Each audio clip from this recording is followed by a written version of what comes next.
Halo, gue Mikael. Selamat datang di segmen Baka Bahas Hyoka. Di konten sebelumnya, gue udah bahas karakter-karakter yang akan muncul di novel kelima. Sekarang gue mau bahas misteri nih. Misteri yang belum ada di animenya, yang ada di novel kelima, di manga, dan mungkin kalau ada season 2, bakal ada di season 2. Yaitu Keanehan Klub Cemilan. Ya, misteri keanehan Klub Cemilan ini namanya dibuat sama gua itu biar mempermudah aja gitu. Adegan dimulai ketika SMA Kamiyama sedang melakukan orientasi perekrutan murid baru atau penerimaan murid baru, yang dimana hari itu lagi ada demo eskul di SMA Kamiyama ya. Klub literatur klasik juga ikut ambil bagian di acara ini. Eskul SMA Kamiyama ini ada banyak ya, banyak terus aneh gitu. Ada 20-an lah si eskulnya ini. Karena itu juga acaranya rame. Cara demo eskul di SMA Kamiyama ini dibagi 2 hari. Hari pertama para ekstrakurikuler berkumpul di aula untuk promosi. Di hari keduanya itu baru mereka keliling sekolah atau bikin stand gitu kan untuk promosi. Nah, promosi klub-klub lain itu menarik lah gitu. Kayak klub teater mereka nampilin drama, klub memasak katanya mau bikin masakan dari tumbuhan liar gitu yang bisa dimakan. Sampai klub-klub olahraga juga rame tuh, senpai-senpainya pada turun. Sedangkan klub literatur klasik ini nggak ada menarik-menariknya gitu. Ada yang bisa ditampilin. Untungnya ada Satoshi yang nge-carry gitu kan. Public speaking Satoshi itu lumayan bagus lah ya. Jadi kebantu dikit lah gitu klub literatur klasik ini. Di hari kedua, Kotenbu ini cuma nampilin meja sama papan nama gitu. Jadi nggak ada apa-apa lagi selain papan nama di meja itu. Ada menarik-menariknya, makanya sepi pengunjung. Ya, kayak konten gua gitu. Selain sepi pengunjung, yang bertugas menjaga meja klub juga cuma 2, Oreki sama Citanda gitu. Ibarat lagi ngurusin klub mangganya ya sebelum keluar gitu. Dan Satoshi itu lagi ngurusin OSIS, rapat OSIS. Ya nggak diem-diem aja mereka juga ngobrol gitu. Mulai dari obrolan tentang letak strategis meja, sampai ke Citanda dan Orek itu mikir gimana sih cara dapetin murid baru gitu. Pakai jaring-jaring besar kah? Katanya dari obrolan itu ada yang membuat Citanda tertarik, yaitu kenapa ada labu di meja klub cemilan. Nah, labu itu kan buah atau sayur ya. Labu itu kan identik dengan musim gugur ya. Sedangkan si orientasi ini atau penerimaan atau perekrutan murid baru SMA Kamiyama dilakukan di musim semi. Jadi nggak masuk tuh temanya tuh kalau pakai labu. Terus si labu ini yang dilihat Citanda itu katanya bukan dari bukan dari produk lokalnya Kamiyama. Berarti labunya impor nih ya. Selain ada labu, di meja klub cemilan juga ada kompor portable sama ketelnya nih. Nah kan di sini labu, di sini kompor portable sama kettle. Nah di tengah-tengahnya cemilan. Permasalahan yang pertama, kenapa ada labu di meja klub cemilan? Apakah mereka mau menyesuaikan tema? Enggak juga sih. Mau masukin tema Halloween juga kan harusnya di musim gugur, di bulan Oktober. Ini kan musim semi gitu, nggak masuk. Terus kettle sama kompor portable-nya itu digunain buat apa? Sedangkan kan mereka nggak masak tuh. Mereka cuma nampilin cemilan doang yang udah dibungkusin, yang udah dirapihin gitu di depan mejanya. Atau mereka cuma mau ini memaksimalkan meja. Jadi kan kalau cemilan doang tuh sedikit ya. Jadi mereka nyimpen labu sama kompor gitu. Apakah itu ya? Tapi kalau gitu mejanya besar dong. Nah, keanehan kedua, kenapa klub cemilan ini dikasih meja yang lebih besar? Bandingkan sama klub fotografi, klub merangkai bunga. Lihat, ini sampai si orangnya tuh ketutupan bunga gitu. Gak kelihatan, saking kecilnya meja gitu. Ini kesalahan OSIS yang membagikan mejanya asal.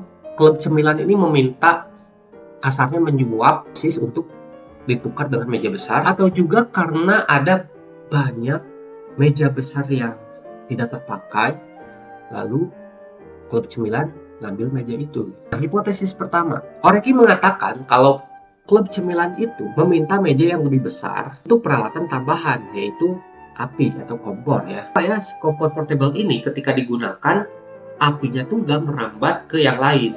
Kan kalau meja kecil ditaruh kompor nih, nyalain kompornya, apinya kan bakal nyebar kan, bakal bahaya. Karena masih ada space.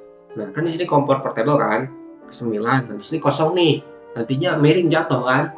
Nah, baru dipasang labu, katanya kayak gitu. Alasan ini juga diperkuat oleh statement Satoshi. Katanya kalau misalkan kita butuh perlengkapan yang mengandung api atau listrik, kita bisa mengajukan ke OSIS dan dapat meja yang lebih besar. Tapi statement ini dipatahkan oleh Citanda karena kompor portable-nya itu nggak digunakan. Ya mungkin kalau kata Orek itu bakal digunakan nanti. Soalnya kan klub cemilan juga nyediain teh ya, teh hitam gitu. Nah di sini kemampuan Citanda keluar. Kalau misalkan si kompornya tuh sama kettle-nya digunakan buat bikin teh, kenapa nggak ada daun teh gitu di mejanya, nggak dipampang daun tehnya? Juga kan ini teh hitam ya.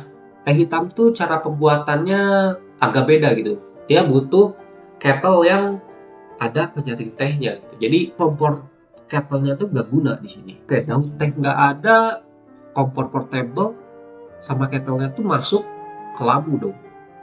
Jatuhnya jadi hiasan doang. Hipotesis kedua, di sini Hinata datang membantu ya. Dia juga ngasih kemungkinan kalau klub cemilan ini awalnya ingin menggunakan kompor dan kettle-nya. Tetapi ketika hari H, hari acara tuh nggak jadi. Mereka pakai rencana lain karena terlanjur. Akhirnya si kompor dan kettle itu tetap dibiarkan di meja gitu sebagai hiasan. Tapi statement ini dipatahkan oleh Oreki karena kalau dilihat dari bannernya klub cemilan nih, banner belakangnya itu bertuliskan Tea Timer Eye. Jadi dia itu udah nge-konsep gitu. Jadi dibikinnya bukan di hari H, udah jauh-jauh hari. Statement Hinata yang bilang kalau hari H-nya ganti rencana tuh salah. Akhirnya Hinata bingung, gua juga bingung. Berkata kalau orang-orang klub cemilan itu orang-orang yang jahat karena orang jahat tuh tidak mempunyai tanda pengenal. Nah, dari statement itu Citanda langsung refleks, bener nih.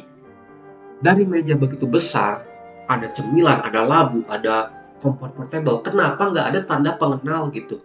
Nggak ada tanda pengenal klub cemilan.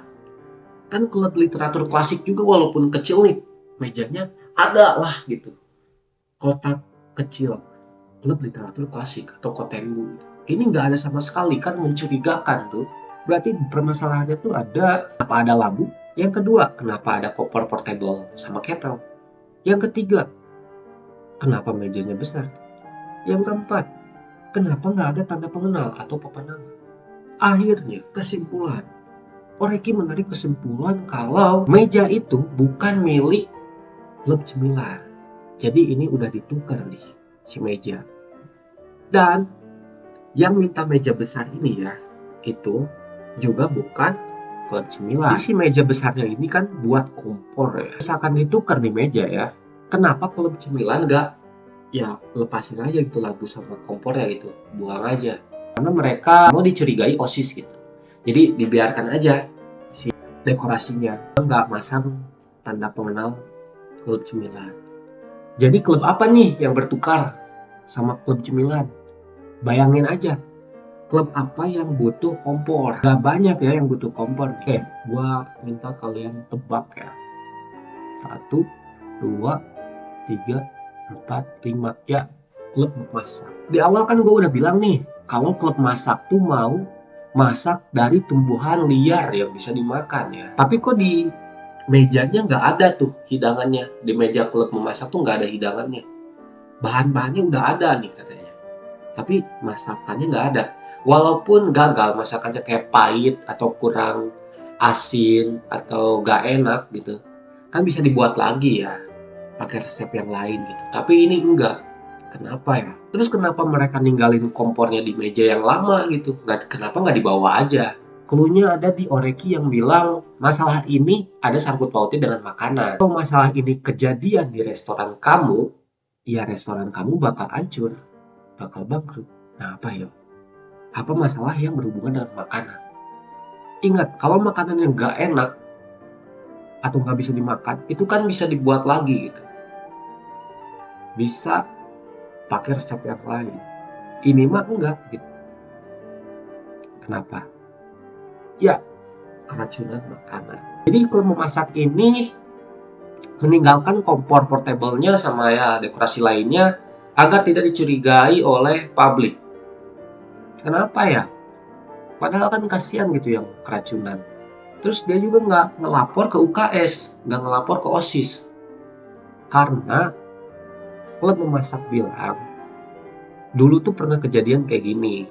Akhirnya klub memasak pernah dibubarkan sekali. Nah, masalahnya kejadian lagi nih di sini. Karena nggak mau ketahuan publik, akhirnya klub memasak diem-diem baik. Masalah terpecahkan, Citanda langsung OTW ke klub memasak.